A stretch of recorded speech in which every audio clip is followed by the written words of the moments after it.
Farolito que alumbras apenas mi calle desierta. Cuántas noches. Y así con farolitos empezaron a alumbrar la ciudad. Es que hoy es un día importante, muy importante. Cambió la vida de los mexicanos, sí, aquí en la capital. Los que saben de historia, Mario y Alejandro, se deben de acordar cómo antes había hasta un toque de queda en esta capital, en la noche, para la seguridad de la gente.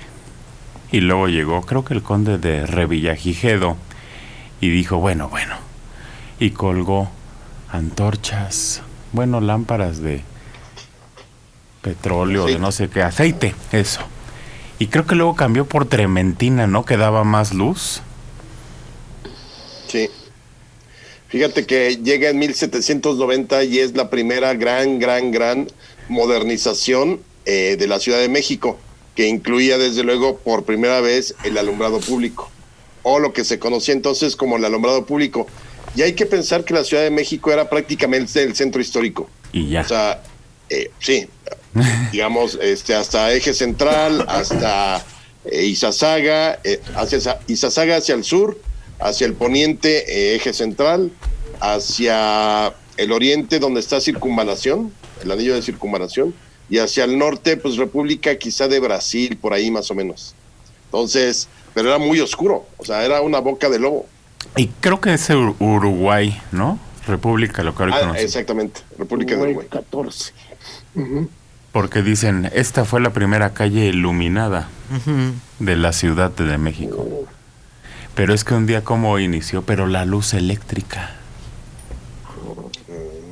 Lo que fue un cambio de locos, porque pasamos de las lámparas, las prendían en la noche, chiflaban y las prendían en la noche.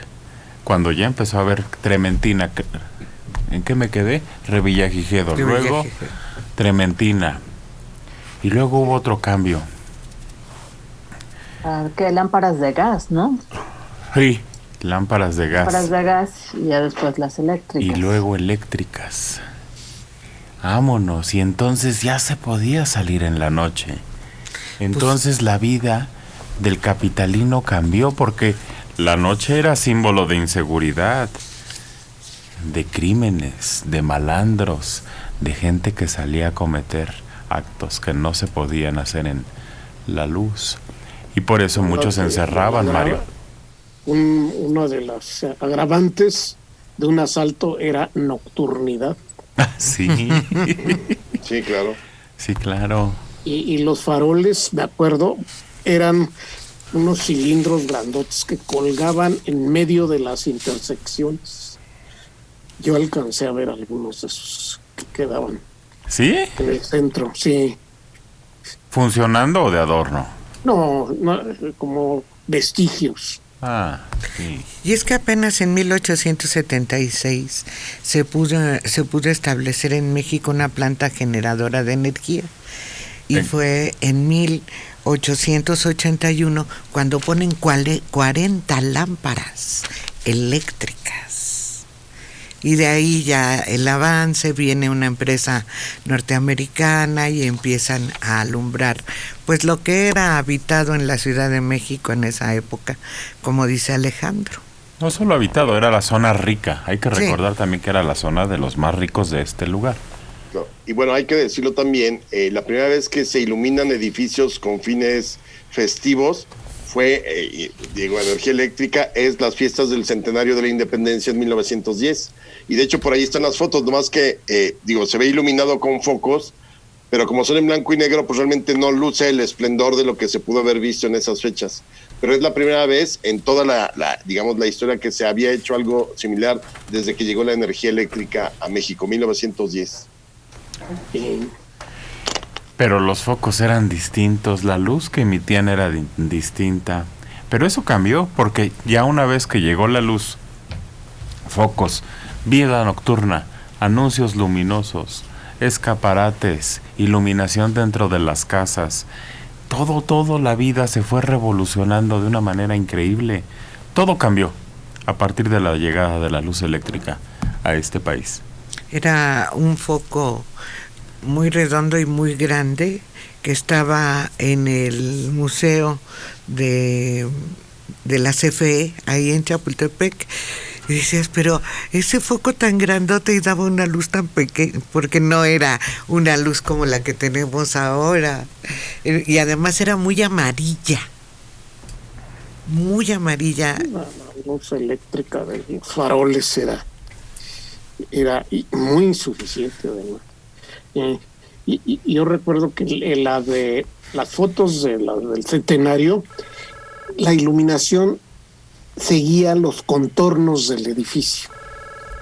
Eran así cada cornisa, cada esquina, tenía una tirita de luminarias muy próximas unas a otras.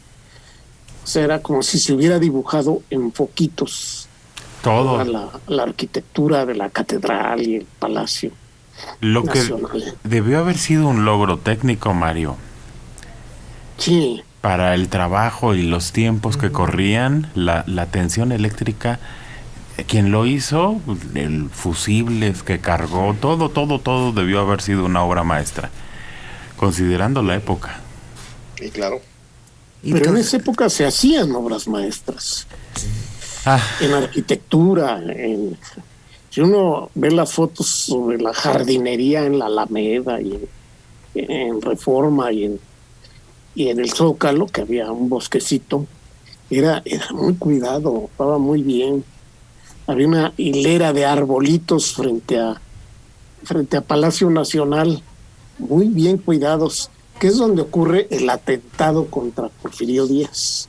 Por eso hay imágenes de ese punto. Y toda la instalación estaba por fuera. Entonces, muy bonitos, muy elegantes los salones, con unos cablezotes que iban subiendo hasta donde estaba la lámpara y unos apagadores. Hay un edificio ahí en Rosales 1 que por los años 50, 60 había un departamento que mantenía todo eso, además de que tenía ya algo más moderno, mantenía toda la instalación eléctrica de los años la última década del siglo XIX. Y a mí me llamaba mucho la atención porque todo era muy burdo, muy distinto a lo que yo veía en las casas normales. las casas no estaban hechas para tener instalación eléctrica, por eso se ponía por fuera. Todo por fuera. Pero si ustedes recuerdan, no tenían ni baños. Yo conocí quien vivía en una casa muy antigua en la Roma franciscana y tenía, creo que 10 cuartos la casa. 10 cuartos, una cocina inmensa y un solo baño. Un solo baño, una casa inmensa, un solo baño. Porque no era prioridad para ellos. Ni el estacionamiento ni los baños, no sabían de eso. Lo que tenían era atrás un establo, un tipo establo, como caballeriza. Pues todavía hay casas como esas en la Santa María la Ribera, Manelik. Uh-huh. Muy elegantes. Y yo creo que también en la Juárez. Sí, y aquí en el centro, que iba a rescatar Carlos Slim. Y que no sé por qué no se completó. Iba por buen camino.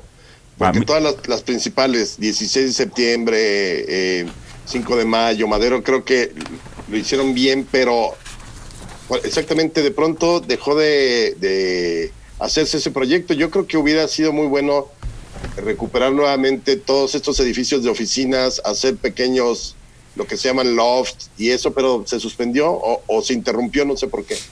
Fue cuando se peleó con el jefe, que ahora es preciso. Y es que de aquellos años decían que era el Slim Center. Sí. Sí, es que los departamentos en el centro no hay mejor ubicación que esa para cualquier cosa, para vivir, para tener negocios, para trabajar. Pero no sé, ¿qué pasaría? Pues dicen las malas lenguas, esto es chisme, que tuvieron un disgusto muy fuerte precisamente por el querer mantener las cosas como estaban, el querer nada más rehabilitar muchos de los edificios y que lo consideraron que no era viable ni útil. Es que yo no sé por qué han permitido eso, Mario, que sabe de construcción, pero tiran casas preciosas y ponen unos edificios tan horribles. Pues, Hemos perdido el buen gusto de la arquitectura, Mario. sí, hubo un tiempo en que solamente se respetaban las fachadas antiguas y atrás se hacía todo un edificio nuevo con una arquitectura totalmente arbitraria, ¿no? Sí. Pero sí hay lugares reconstruidos que quedaron muy bien. Sí, pero son los menos. Estamos llenándonos de edificios feos, Horribles algunos. vacíos, sin espíritu como antes. Bueno, un día como hoy quedó la luz eléctrica en la Ciudad de México y tenemos al flaco que también le cantó a un farolito. Ese le cantaba todo lo que se le ponía enfrente y lo hacía de una manera sublime.